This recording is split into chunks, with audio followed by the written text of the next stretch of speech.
오늘 우리에게 주시는 하나님의 말씀은 사무엘상 12장 20절에서 25절까지의 말씀입니다. 제가 봉독합니다. 사무엘이 백성에게 이르되 두려워하지 말라. 너희가 과연 이 모든 악을 행하였으나 여호와를 따르는 데에서 돌아서지 말고 오직 너희의 마음을 다하여 여호와를 섬기라. 돌아서서 유익하게도 못하며 구원하지도 못하는 헛된 것을 따르지 말라. 그들은 헛되니라. 여호와께서는 너희를 자기 백성으로 삼으신 것을 기뻐하셨으므로 여호와께서는 그의 크신 이름을 위해서라도 자기 백성을 버리지 아니하실 것이요 나는 너희를 위하여 기도하기를 쉬는 죄를 여호와 앞에 결단코 범하지 아니하고 선하고 의로운 길을 너희에게 가르칠 것인즉 너희는 여호와께서 너희를 위하여 행하신 그 큰 일을 생각하여 오직 그를 경외하며 너희의 마음을 다하여 진실이 섬기라. 만일 너희가 여전히 악을 행하면 너희와 너희 왕이 다 멸망하리라. 아멘. 코로나 때문에 한 2년 반, 그러니까 이번 여름 성경학교는 3년 만에 본격적으로 다시 재개가 되는 셈입니다. 또 바깥으로 나가지 못했습니다. 모이지도 못했으니까요. 그래서 여름 수련회를 또 준비하고 있습니다. 모두들 이제 기대를 가지고 설레임 가운데서 열심히 준비를 하고 있어요. 그런데 이번 이제 여름 성경학교 우리 예수마당의 유초등부 이제 성경학교 주제가 있어요. 주제가 뭔가 하면 비교하지 않아요 라는 주제예요. 비교하지 않아요. 참 잘 정했다. 이게 참 필요한 주제다 하는 생각이 들어요. 우리 어린이들도 대한민국에서 살아가는 모든 청소년들도 어쩔 수 없이 이렇게 자꾸 비교를 하면서 아이들이 성장하니까 참 많이 아쉽지요. 여러분, 어린이들은 순수하잖아요. 천진난만하고 그 아이들이 어리서부터 스스로 무슨 비교의식이 생겼을 것 같지가 않아요. 그냥 다 모이면 재미있는 친구들이 있죠. 그러므로 이 아이들의 이런 비교의 의식, 이게 어디서 왔을까? 결국은 어른들 영향이 아닌가. 부모님의 말, 부모님의 행동, 태도, 또 부모님의 어떤 선택과 결정, 이런 것들을 접하면서 좀 알게 모르게 직간접으로 아이들의 영향을 받는 거겠죠. 자, 그러면 우리 부모님들, 어른들은 또 이 비교를 자꾸 하면서 살아가는데 어디서 영향을 받았을까? 그건 분명히 천국에서 영향을 받았을 것 같지는 않고 이 세상에서 영향을 받았죠. 불신 세상. 말하자면 세상 풍조 영향을 우리도 모르는 사이에 계속 받고 있는 거지요. 또 세상 가치관이라는 게 있지 않습니까? 세상 가치관, 세상 사람들이 따라가는 그 가치관 영향을 안 받을 수가 없죠. 여러분, 우리는 살아가면서 온갖 것을 다 비교하지 않습니까?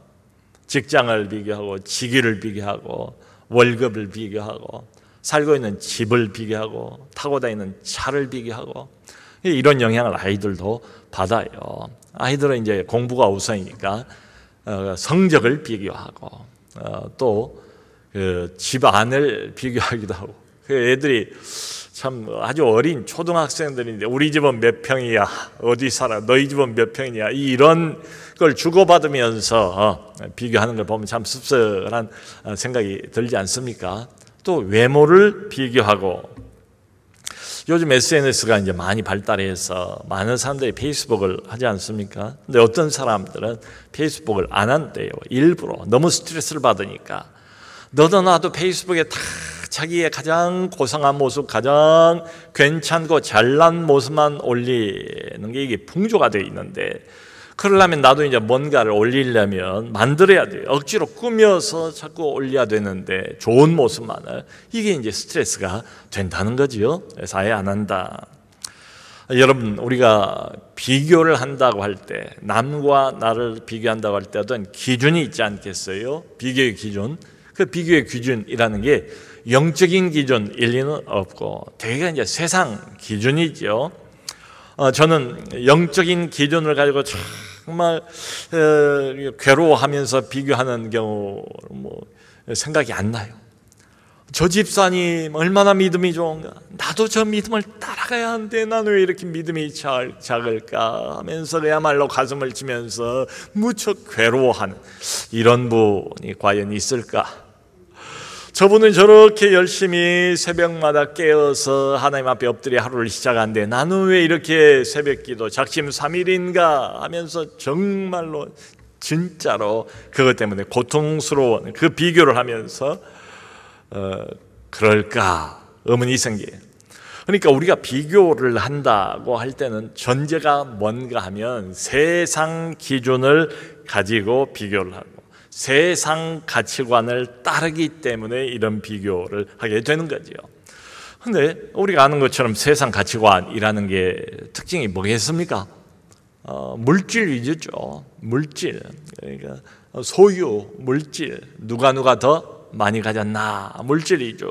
그리고 나 중심이죠. 세상 가치관이라는 게 이타적인 이런 것을 서로 내가 조금 더 이타적이어야 하는데, 내가 좀 더 헌신적이어야 하는데, 이걸 가지고 비교를, 이런 사람은 없잖아요. 그러니까 자기중심적, 이기적인 이런 가치관입니다. 한마디로 이 비교의 기준, 세상 가치관이 결코 주님 중심은 아니다. 주님의 뜻을 이렇게 묻는 이런 거하고는 거리가 멀다.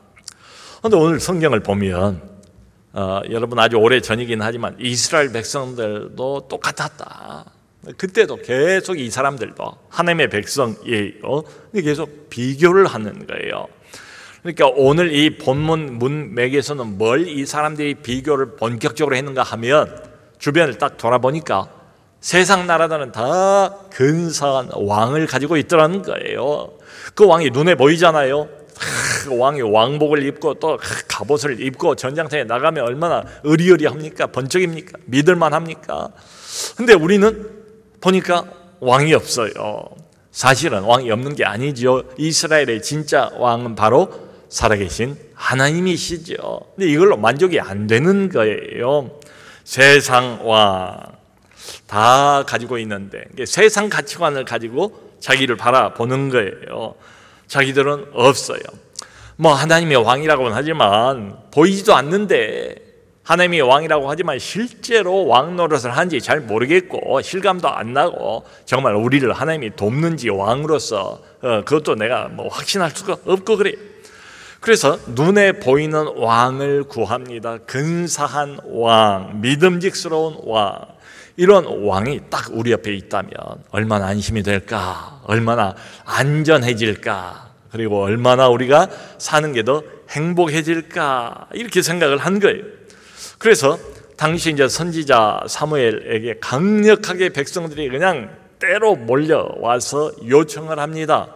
요즘에 이제 우리가 자주 보는 광경이 있지 않습니까? 머리에 띠 하나 두르고 그냥 이게 주먹을 이렇게 흔들면서 마치 그런 것처럼, 큰일이라도 난 것처럼 사무엘에게 다 백성들이 요청을 해요. 신정체제 좋습니다. 하나님 왕 좋습니다. 근데 그것 가지고 안 되겠습니다. 우리도 신정체제에서 왕정체제로 좀 바꿉시다 라고 요청을 했어요. 하나님이 그걸 들으시고 무척 섭섭해 하셨대요. 섭섭의 정도를 지나쳐서 진노하셨대요. 하나님이 분노하셨대요. 사무엘에게 하시는 말씀이, 저 백성들이 너를 버린 것이 아니라 너 싫다고 그런 것이기 이전에 나를 버린 것이다. 나를 왕으로 삼기를 거절한 것이다 라고 말씀을 하세요. 여러분, 우리가 하나님의 백성들이잖아요. 하나님을 믿잖아요. 하나님을 향한 신앙 고백을 하지 않습니까? 또 요즘에 이제 코로나가 잦아들면서 현장 예배에 나오려고 다 애를 쓰고 있잖아요. 하나님께서 내 인생의 주인인 것을 우리는 압니다. 하나님께서 모든 것에 모든 것 되시고 모든 걸 다 주관하시는 분이라는 것도 우리가 알아요. 그것을 믿어요. 거기까지는 좋았어요. 근데 그 다음 스토리가 또 나와요. 그러면서 한편으로는 참 이게 모순인데요. 우리도 눈에 보이는 왕을 원하는 것은 아닌가. 어쨌거나 하나님은 눈에 안 보이니까 눈에 보이는 왕, 실감나는 왕, 나를 행복하게 해줄 왕, 나를 잘되게 해줄 왕, 현실적인 그 영향력이 좀 실감이 나고 느껴지는 그런 왕, 세상 누구나가 다 알아줄 만한 그런 왕을 우리도 갖고 싶어 하는 거지요. 여러분, 가끔 가다가 이제 공직자 청문회라는 게 있잖아요. 아무나 합니까? 그냥 높은 직위에 올라가서 이 나라를 책임지고 백성들을 섬길 사람들을 뽑기 위해서 청문회를 통과를 해야 하잖아요. 근데 이건 여든 야든 야당이든 여당이든 상관없는 것 같아요. 다 어디에 걸립니까? 가장 많이 걸리는 게 뭐예요? 부동산 투기 1번, 2번 위장전이, 그리고 요즘 심심치 않게 계속 나오는 게 음주운전. 자, 여러분 좀 생각할 대목이잖아요. 이분들이 못 배운 사람들입니까? 배울 만큼 배운 사람들, 이거 누구보다 더 훨씬 더 많이 공부하고 많이 알고, 그래서 믿을만 하니까 이런 자리에 세우려고 하는 것 아니에요. 그런데 여든 야든 할 것 없이 다 왜 여기에 걸리게 되는가? 이유는 간단하죠. 이 사람들이 뭘 몰라서 이러겠습니까? 이 사람들이 도덕적인 개념, 명분적인 가치가 뭔지를 몰라서 그러겠습니까?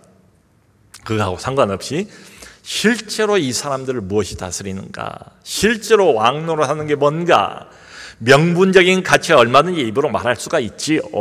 누가 못하겠어요. 그런데 이 사람들을 지배하고 다스리는 실제적인 가치가 뭔가를 엿볼 수 있는 대목이죠. 자, 여러분, 그러므로 우리가 하나님을 믿는다, 신앙 고백도 한다. 그런데 이렇게 생각해 보면 우리 신앙의 싸움이라는 게 어디에 있는가? 그저 교회를 잘 나오는가 못 나오는가, 그것도 귀하지만 거기에 우리의 싸움에 진짜 진검승부가 있는 것 같지가 않아요. 결국 이 질문에 맞닥뜨리게 되지 않겠는가? 궁극적으로 누가 실제로 나의 왕인가? 누가 나를 지배하는가? 나는 무엇 앞에 머리를 숙이는가 말이죠. 살아계신 성경의 하나님인가? 하나님이 실제로 내 생활을 다스리는가? 왕노릇하는가? 아니면 하나님은 그냥 명분상의 왕일 뿐이고 실제 왕은 따로 있는가? 세상 욕심이 왕노릇하는가? 세상 풍조와 세상 가치가 나를 좌지우지하면서 끌어가고 있는가? 이 질문이에요. 지금 이스라엘 백성들이 그런 거죠. 하나님 믿습니다, 좋습니다, 싫다는 것 아닙니다. 그런데 하나님만으로는 안 되겠사오니 턱없이 하나님만으로는 믿고 사는 것만은 부족합니다. 눈에 보이는 왕, 봄나는 왕을 우리도 가져야 되겠습니다. 이런 이야기입니다. 하나님께서 결국 허락을 하세요. 왕정체제를 허락을 하세요. 근데 하시면서 조건 한 가지를 붙이세요. 그 조건이 이제 앞에 보면 쭉 나와요. 뭔가 하면 요약하면 딱 한 가지밖에 없어요. 조건이 있다. 뭐냐? 너희들도 또 너희의 그 왕도, 너희가 뽑을 그 왕도 다 결국은 하나님께 순종해야 되고 하나님만을 섬겨야 돼요. 이게 조건이에요. 왕까지도 진정한 왕이신 하나님께 순종하고 하나님만 섬기는 것이 조건이에요. 그러면서 이 조건을 잘 지킬 수 있도록 하나님이 경고를 하세요. 이게 말로만 경고를 하면 잘 못 알아먹을 것 같아서 하나님이 이제 여기 보면, 오늘 보면 바로 앞에 큰 우레 아시죠? 번개 우레, 우당탕탕타. 그러면서 아주 그냥 폭우를 쏟아 부으세요. 여러분, 이때가 이스라엘 시기로는 5, 6월입니다. 5, 6월은 한참 건기예요. 비가 안 오는 때예요. 근데 사무엘이 그렇게 말해요. 내가 기도해서 하나님의 경고를 바라게 하겠다. 큰 우레와 비, 그겁니다. 그래서 하나님께서 하늘문 활짝 여시고 내려보내신 거예요. 여러분, 며칠 전에 우리 장맛비가 그야말로 물폭탄이 그냥 막 쏟아지는 것처럼 쏟아붓지 않았습니까? 그날 오후에 저는 그 사무실에 앉아서 누구하고 이야기를 하고 있었어요. 이야기를 하고 있었는데 장맛비가 그렇게 쏟아지는 가운데 또 그냥 번개가 갑자기 우레가 그냥 꽝꽝 때리는데 바로 옆에 그냥 내리 꽂히는 것처럼 그렇게 아주 실감나게 그래서 깜짝 놀랐습니다. 여러분, 말하자면 그 광경을 생각해 보세요. 지금 전혀 비 올 때가 아닌데 말짱하게 맑던 하늘이 갑자기 어두워지더니 폭우가 그냥 장맛비가 물폭탄처럼 막 쏟아지면서 여기저기 번개, 우레가 그냥 바로 옆에서 내리꽂힌다. 이 백성들이 그걸 보고 큰 두려움에 사로잡혔답니다. 이제야 비로소 하나님을 실감을 하는 모양이죠. 그리고 뭐라고 요청을 하는가 하면 사무엘에게 하나님께 기도해서 우리가 죽지 않게 해주세요. 잘못한 걸 이제 알았어요. 이러다가 우리가 잘못하면 다 그냥 몰살당하는 거다 하니까 이런 두려움이 왈칵 들었던가 봐요. 하나님께 기도하세요. 해주세요. 우리가 죽지 않게 해주세요. 라고 부탁을 해요.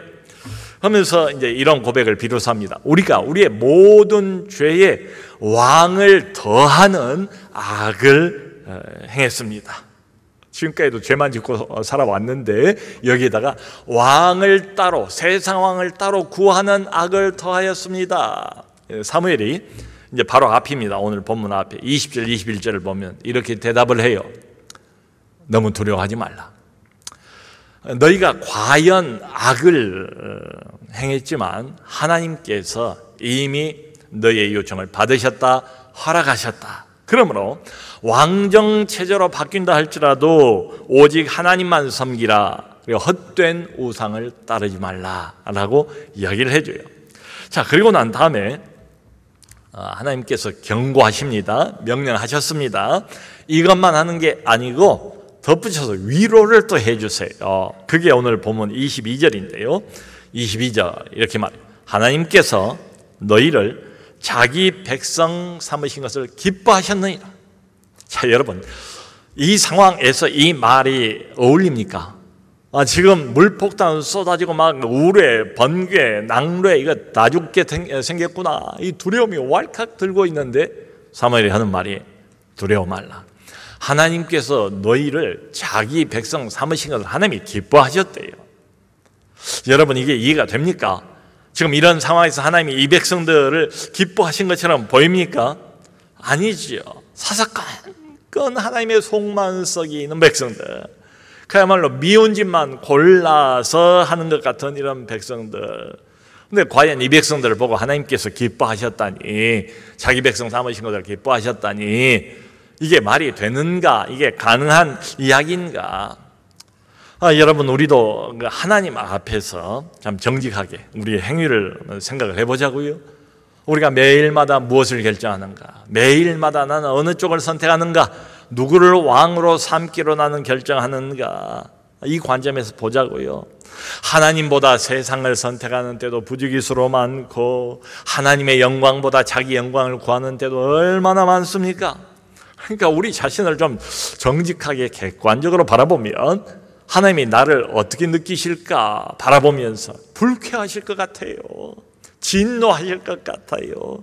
기분 나빠하실 것 같아요. 싫어하실 것 같아요. 기뻐하기는 고사하고. 그럼에도 불구하고 너희를 자기 백성 삼은 것을 하나님이 기뻐하셨다.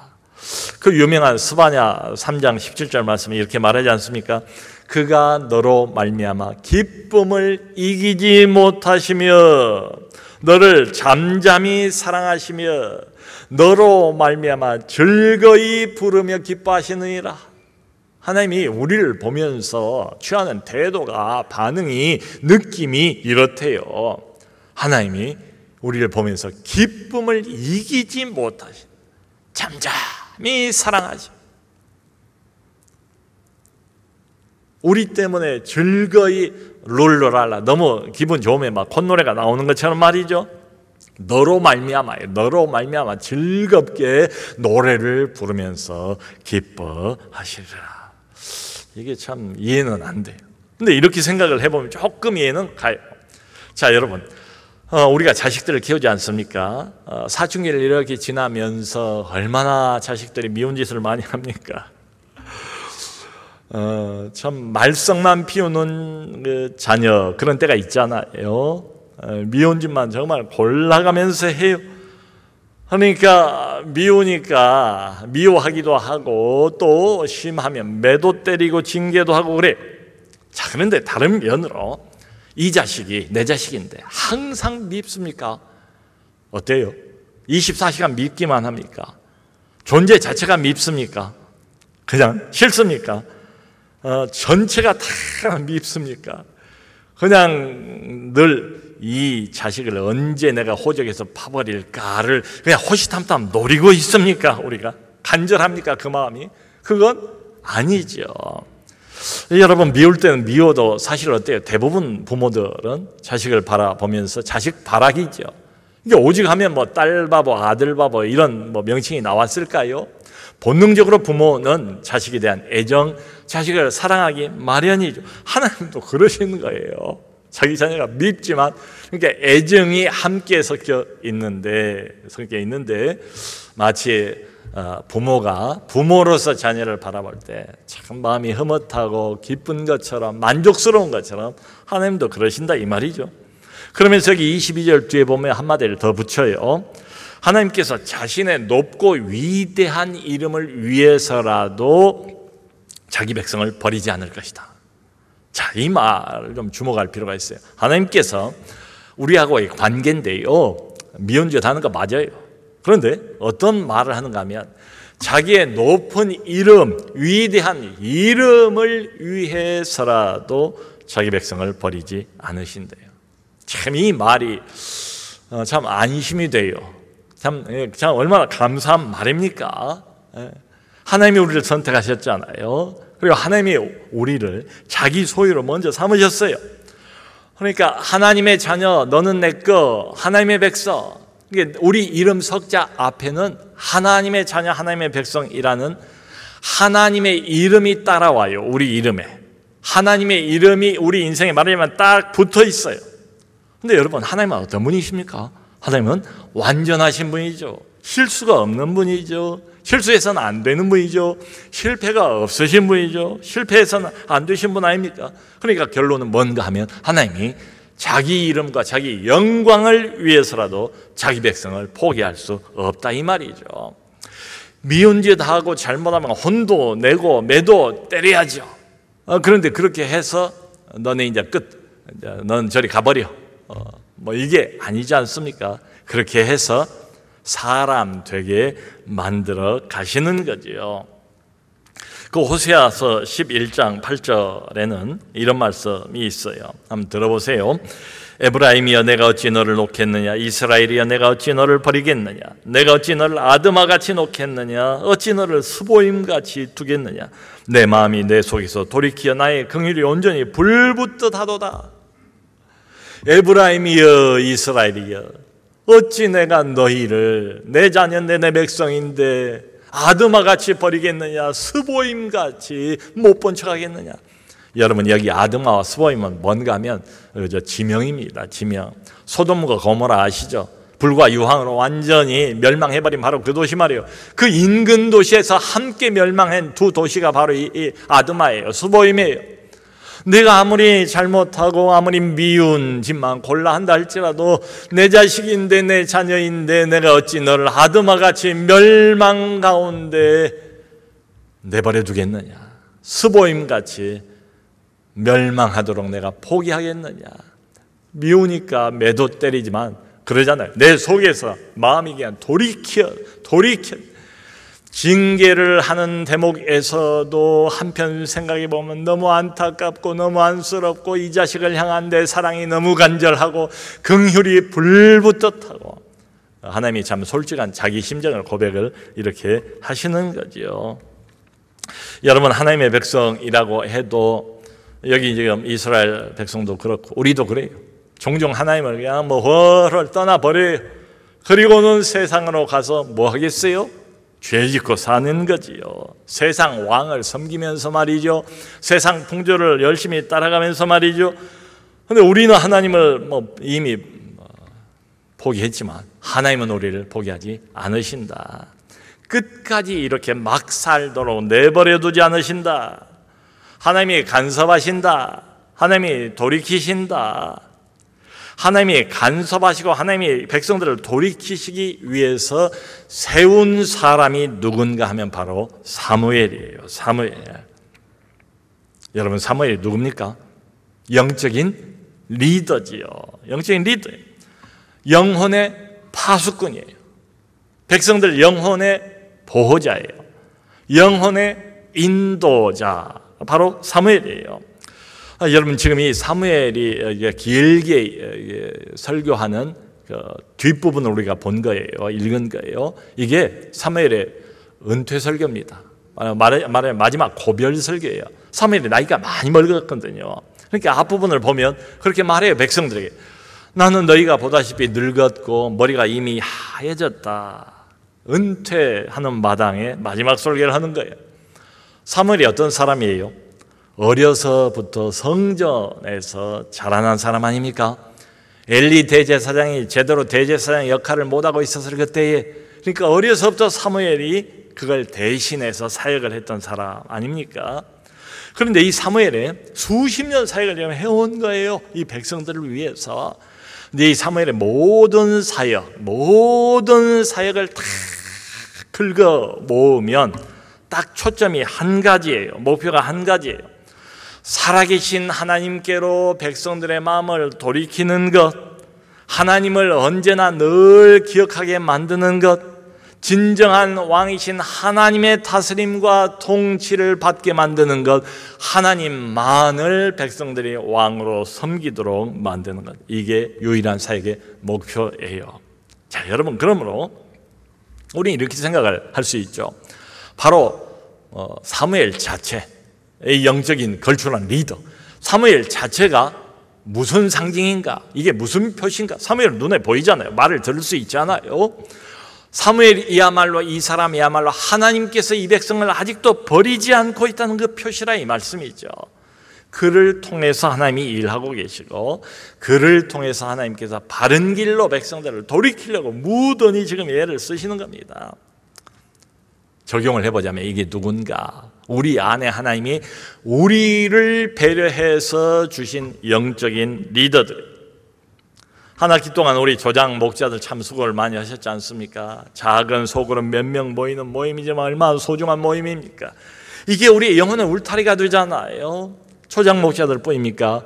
각 모임, 또 여러 부서들의 영적인 리더 역할을 하는 이런 사람들, 이분들이 누구냐? 하나님께서 내 영혼을 지키고 내 영혼을 보호하고 내 영혼을 인도하기 위해서 마치 사무엘처럼 세워놓으신 영적인 리더들이다, 이 말이죠.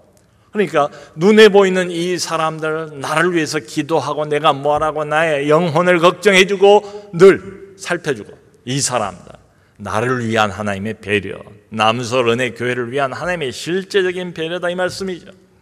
참 한 학기 동안 이 모양 저 모양 수고를 많이 했습니다. 그 몇 사람의 영혼을 돌보는데도 얼마나 많은 수고가 들어간지 아무도 모를 거예요. 먹지 않으면 몰라요. 근데 방학을 맞이했어요. 제가 드리고 싶은 말씀은, 방학이니까 쉬어도 되냐? 쉴 수가 없다. 쉴 수가 없다. 사무엘이 지금 그 말을 하는 거예요. 난 나이 먹고 은퇴할 때가 다 됐다. 머리가 지금 이미 하얗게 백발이 됐고, 그래도 나는 끝까지 너희를 위해서 일하겠다라고 지금 고백을 하는 대목이기도 해요. 왜냐하면 이 영적인 사역의 특성이라는 게 바로 이거예요. 그걸 맡고 있는 한 완전히 쉴 수가 없어요. 잠깐 방학이라고 조금 이제 모임은 안 갖고 이럴 수는 있지만 완전히 쉴 수는 없다. 나이가 아무리 많아도 쉴 수가 없다. 중요한 것은 뭔가? 이 수십 년 동안 사무엘이 한결같은 마음으로 사역을 해왔습니다. 그리고 앞으로도 백발이지만 너희를 위해서 내가 수고를 아끼지 않겠다라고 고백을 하는 대목인데, 궁금한 건 이거, 사무엘이 그 숱한 세월 살아오면서 도대체 무엇으로 사역을 했을까? 시대는 완전히 어둡습니다. 마치 지금 이 시대와 같아요. 교회마저도, 하나님의 공동체마저도 어둠이 깊지 않습니까? 온갖 어려움이 산적해 있어요. 여전히 그런 시대를 수십 년 백성들이 이끌어오면서 이게 사람 힘으로 되겠습니까? 이 번아웃 되지 않겠어요? 무슨 힘으로 사무엘이 여기까지 사역을 해왔는가? 그게 바로 23절이에요. 나는 너희를 위하여 기도하기를 쉬는 죄를 여호와 앞에 결단코 범하지 아니하겠다. 나는 너희를 위하여 기도하기를 쉬는 죄를 결단코 범하지 아니하겠다. 그야말로 이 어두운 시대에 산적한 영적인 문제들, 교회의 문제들, 영혼의 문제들, 이것을 어떻게 헤쳐나갈 것인가? 도대체 무엇으로 내가 이것을 감당할 수 있을 것인가? 때로는 막막하기만 하지 않습니까? 마치 어두운 시대 한복판에 나 혼자 덩그러니 놓여져 있는 것 같은 이런 느낌이 들 때도 있지 않습니까? 뭘 가지고 사역을 해야 한단 말입니까? 시대가 어두울수록 더 효과적인 하나님이 주시는 사역의 도구가 절실한 때 아닙니까? 그게 뭔가 하면 내가 너희를 위하여, 다른 말은 없어요, 기도하기를 쉬지 않겠다. 그 죄를 범하지 않겠다. 이렇게 보면 대답이 나오지 않습니까? 가장 우선적인 사역, 기도하는, 가장 중요한 사역, 기도하는. 기도와 사역이 따로가 아니고 기도 자체가 기본적인 사역이에요. 저는 그렇게 부르고 싶어요. 여러분, 성가대도 있습니다, 안내도 있습니다, 교사도 있습니다, 조장 목자도 있습니다, 위원회 사역도 있습니다. 각종 사역이 많아요. 그건 특수분과예요. 그런데 모든 사역자들이 하나님의 사역이라면 기본적으로 해야 되는 가장 우선적인 사역이 있다. 그게 뭐냐? 나는 너희를 위하여 기도에 쉬는 죄를 여호와 앞에서 결단코 범하지 아니하리라. 이게 기본적인 사역이에요. 이게 사역이에요. 가장 중요한. 그리고 그 위에다가 이제 특수 사역들, 성가대, 교사 이런 것들을 올려놓는 거죠. 여러분들 생각해 보세요. 예수님 비유되어 있는 것처럼 만일에 기초가 튼튼하지를 못해요. 모래 위에다가 성을 쌓는다면 그야말로 모래성이 되지 않겠습니까? 무너지기 쉽지 않겠습니까? 그런 거예요. 기도가 튼튼하지 못한 상태 위에서 이런 사역 저런 사역을 한다고 한들 그 사역이 과연 튼튼하겠는가? 어떤 사람은 이런 질문을 할 수 있어요. 아니 이해는 가지만 기도하는 거 나쁠 것 없고 많이 했어요. 좋지요. 그럼에도 불구하고 굳이 이것을 죄라고 표현할 필요까지 있을까? 나는 여호와 앞에서 너희를 위해서, 지금 자기를 위해서 뭘 하겠다 이런 이야기가 아니잖아요. 너희를 위해서 맡았으니까 내가 영혼을 맡았지, 어떤 일을 맡은 게 아니고 어떤 프로젝트를 맡은 게 아니고 어떤 성취와 결과를 책임지는 사람이 아니에요. 하나님이 책임지실 거지 내가 책임질 것 아니에요. 내가 맡은 건 영혼이에요. 그래서 너희를 위해서 기도하기를 쉬는 죄, 꼭 죄라고 말을 해야 되는가? 네. 이거 좀 과장 아닌가? 이거 좀 비유적인 표현 아닌가? 그런데 전혀 과장도 아니고 전혀 비유적인 표현도 아니에요. 문자 그대로 이게 죄예요. 왜 죄인가 하면 하나님께서 이걸 먼저 하시라는 거예요. 이걸 먼저 엎드리래. 충분히 엎드리래. 그거부터 하래. 구하는 것부터 하래. 이게 기도 자체가 무슨 매직이다 이런 이야기가 아니고, 기도가 뭡니까? 한마디로 하나님을 향하는 것 아닙니까? 찾는 것 아닙니까? 하나님을 구하는 것 아닙니까? 하나님, 나는 무력합니다. 나는 못합니다. 하나님이 아시지 않습니까? 하나님 도와주세요. 하나님 개입해 주세요. 하나님의 손길이 절실하게 필요합니다. 하나님을 자꾸 찾고 또 찾는 게 그게 기도예요. 그것부터 하라고 하나님께서 명령을 하세요. 근데 그걸 안 해요. 그럼 이거 하나님 뜻을 거역하는 거 아닙니까? 하나님께 불순종하는 것 아닙니까? 그러니까 죄지요. 자, 여러분 생각해 봅시다. 이스라엘 백성들이 왜 하나님을 자꾸 떠나지요? 왜 자꾸 세상 우상을 따라가고 세상 풍조를 따라갑니까? 이유는 하나님을 자꾸 잊어버리니까, 망각하니까 그래요. 그러면 왜 하나님을 자꾸 망각하지요? 하나님을 찾지 않으니까. 하나님을 찾지 않아요. 하나님을 찾지 않는다고요. 그러니까 잊어버릴 수밖에 없어요. 아무리 좋은 것이 있다고 해도 그걸 자꾸 쓰고 그걸 또 찾고 이래야 필요할 때 기억이 나지, 안 찾고 안 사용을 하면 기억 안 나잖아요. 찾지를 않아요. 왜 찾지를 않는가? 그러면 찾을 필요가 없으니까. 간단해요. 내 힘으로 할 수 있다고 생각하니까. 내 힘으로. 지극한 교만이고 착각이 오해지요. 찾지를 않아요. 여러분, 영국에서 아주 오랫동안 저도 아는 사람이에요. 수십 년 목회를 해온 우리 어떤 한국 목사님이 지금 현재 영국 교회 상황을 이렇게 잘 정리를 해서 조사를 해가지고 이제 글을 쓴 걸 봤습니다. 근데 거기 이런 말을 했어요.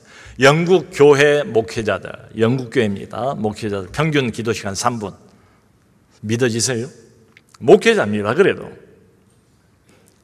밥 먹을 때 잠깐 기도를 해도 3분은 채울 것 같은데, 영국교회 목회자들 평신도가 아니고 목회자들의 평균 기도 시간 3부. 그리고 또 한 가지를 더 이야기를 해요. 영국교회 현재 한 40%의 교회는 성도 약 20명을 모시고 함께 예배하고 그들 앞에 설교한다. 뭔가 좀 짚히지 않습니까? 이게 연관성이 있어 보이지 않습니까? 지금 우리의 영적 상황도 참 만만치가 않아요. 영국도 한국도 참 신앙개혁, 종교개혁이 절실한 때 아니겠습니까? 이게 단순히 무슨 숫자의 문제라기보다는 이미 하나님의 백성들의 심령이 하나님을 떠나버렸다. 그러니까 과제가 있다면 사무엘과 똑같은 과제를 우리도 안고 있지 않는가? 뭔가 하면 이 마음을, 백성들의 마음을 하나님께로 돌이키는가? 여러분, 다른 것은 가능할 것 같은데 영혼을 하나님께로 내가 돌이킬 수 있습니까? 내 노력으로, 내 기능으로, 내 기술로 불가능해요. 그건 하나님만이 하실 수 있는 거지요. 하나님만이 하세요. 그리고 하나님이 하세요, 분명히. 근데 그냥 하지는 않으세요. 내가 너희를 위해서 기도에 쉬는 죄를 결단코 여호와 앞에서 범하지 아니하리라. 하나님이 이 일을 하십니다. 자신의 교회이기 때문에, 자기 백성이기 때문에 아드마 수보임같이 버리지 않으세요. 근데 뭘 통해서 하시는가? 기도를 통해서 하세요. 이번 학기에 저희가 목장의 표어가 기도의 끈으로 하나 되는 목장. 참 매주마다 우리 목회자들 모여서 간증을 하면서 이 목장 안에서 함께 기도하면서 받은 기도 응답이 얼마나 많은가. 정말 수수만 가지 다양한 기도의 응답들, 기적과 같은 응답들 여러 번 많이 들었습니다. 참 행복했습니다. 들으면서. 성도 여러분, 신앙이 회복되기를 간절히 원하십니까? 기도해야 합니다. 하나님을 위해서 진짜로 일 한번 해보고 싶으십니까? 하나님을 위해서 하나님이 기뻐하시는 사역을 해보고 싶으십니까? 그러면 기도해야 됩니다. 기도에 쉬는 죄를 범하지 아니하리라. 기도하면 비교의식에서 완전히 벗어나서 자유로울 수 있습니다. 기도하면 그때 비로소 세상 왕을 따르지 않고 세상 풍조를 따르지 않을 수 있습니다. 그러므로 방학이지만 교회가 이미 열어놓고 있는 각종 기도 모임에 적극적으로 참여하시면 좋겠어요. 다른 것 안 하니까 여기라도 좀 오시면 얼마나 좋습니까? 새벽기도도 오시고 금요기도 꼭 오시고 늘 기도로부터 시작하시고 힘써 기도하시고 기도로 승리하는 우리 모두가 될 수 있기를 주님의 이름으로 축원합니다.